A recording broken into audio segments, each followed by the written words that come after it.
Hello दोस्तों, कैसे हो आप सभी। चलिए शुरू करते हैं, लेकिन उससे पहले मेरे YouTube चैनल को सब्सक्राइब जरूर करें। वेदांश शादी से पहले वैष्णवी के साथ इंटीमेट नहीं होना चाहता था, इसलिए वह अपना कंट्रोल खोने से पहले उठ जाता है और कोल्ड शॉवर लेने चला जाता है।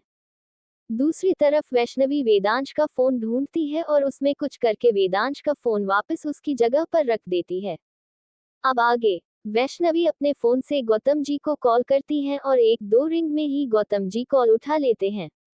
वैष्णवी गंभीर और डायरेक्ट पॉइंट की बात पर आते हुए धीमे आवाज में गौतम जी से पूछती हैं, कुछ पता चला क्या। गौतम जी जवाब देते हुए बोलते हैं, हाँ बॉस, मैंने पता लगाया था। उन दोनों को किसी आदमी ने हायर किया था वेदांश को मारने के लिए, और जिसने उसे हायर किया उसकी मौत हो चुकी है, इसलिए हम आगे का अभी तक पता नहीं लगा पाए हैं।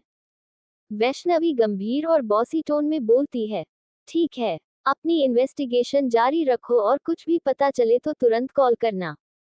गौतम जी जवाब देते हुए बोलते हैं, जी बॉस, पर हम यहाँ कितने दिन और रुकने वाले हैं। वैष्णवी आगे कुछ बोलने ही वाली थी कि वॉशरूम का दरवाजा खुलता है और कमर पर सिर्फ तौलिया लपटे वेदांश बाहर निकलता है और वह दूसरे तौलिए से अपने बाल सुखा रहा था। वैष्णवी वेदांश को देखकर उसका तो गला ही सूख जाता है और एक बार फिर उसकी थमी धड़कनें फिर से तेजी के साथ बढ़ने लगती हैं। उसके बॉडी का तापमान बढ़ने लगता है, जिस वजह से उसके चेहरे का रंग लाल हो जाता है। वैष्णवी के मुंह से एकदम से निकलता है, हाय हॉट, सुपर हॉट।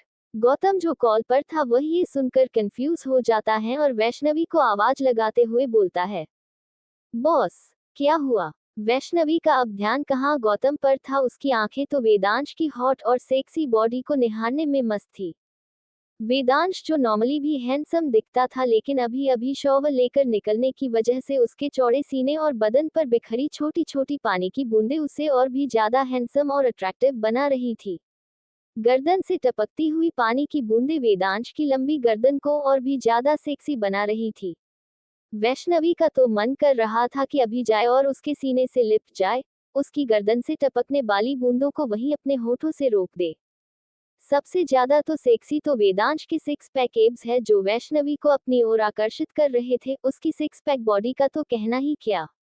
वैष्णवी का तो मन कर रहा था अभी जाए उसके एब्स को अपने कोमल कोमल हाथों से छू कर देखे, क्योंकि वैष्णवी खुद फिट रहने वालों में से है, इसलिए उसे लड़कों की सिक्स पैक बॉडी ज्यादा ही पसंद है। वैष्णवी अपनी बड़ी बड़ी आंखें किए और खुले हुए मुंह के साथ वेदांश को देखे जा रही थी और वेदांश को लग रहा था कोई उसे कभी से देखे जा रहा है। वह अपनी नजर बैग की ओर करता है और वैष्णवी को अभी भी अपने कमरे में देखकर वह चौंक जाता है और अपने सीने को दोनों हाथों से छुपाते हुए और हैरानी के साथ बोलता है, तुम अंडरस्को अंडरस्को तुम अंडरस्को अंडरस्को अभी तक यहाँ हो। वैष्णवी को वेदांश के ऐसे रिएक्शन की तो उम्मीद बिल्कुल नहीं थी। वह मन में सोचती है, ये लड़का कितना अजीब है।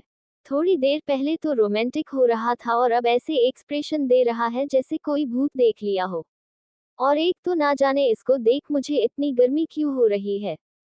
वेदांश के सवाल को अनदेखा कर वैष्णवी अपनी जगह से खड़ी होती है और अपना फोन साइड में रख देती है। वहां गौतम समझ नहीं पा रहा था कि वैष्णवी उसकी बात का जवाब क्यों नहीं दे रही है। आखिर में वह सोचता है कि कोई आ गया होगा इस वजह से, इसलिए वह फोन कट कर देता है।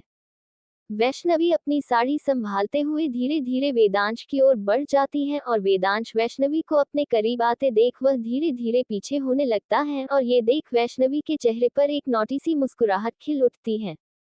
वेदांश पीछे होते हुए लड़खड़ाती हुई आवाज में बोलता है, तुम मेरे करीब क्यों आ रही हो।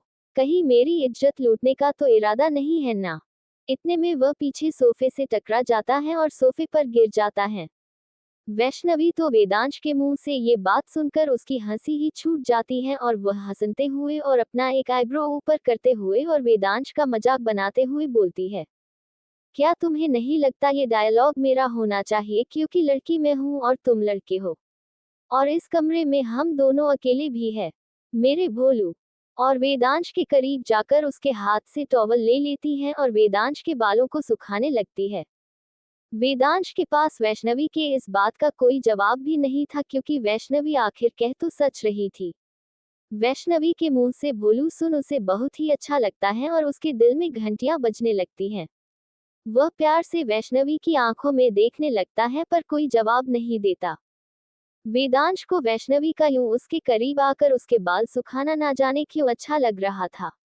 वह वैष्णवी से नफरत तो नहीं करता था पर वह अभी तक प्यार भी नहीं करता था, लेकिन अब धीरे धीरे वैष्णवी को लेकर उसके मन में उसकी जगह बनती जा रही थी और कहीं ना कहीं वेदांश को वैष्णवी का बोल्ड अंदाज पसंद आने लगा था। हालांकि वह हमेशा ही उसके इस बोल्ड अंदाज से हैरान जरूर हो जाया करता था। वैष्णवी जो वेदांश के सामने खड़ी उसके बाद पहुंच रही थी, उसकी पतली और नाजुक कमर वेदांश के आंखों के सामने थी। वह उसकी इस मुलायम कमर को हाथ में लेना चाहता था, लेकिन उसे थोड़ी झिझक सी महसूस हो रही थी। और वैष्णवी उसकी इस झिझक को समझ जाती है और वह वेदांश के इस इनोसेंट बिहेव पर मुस्कुरा देती है।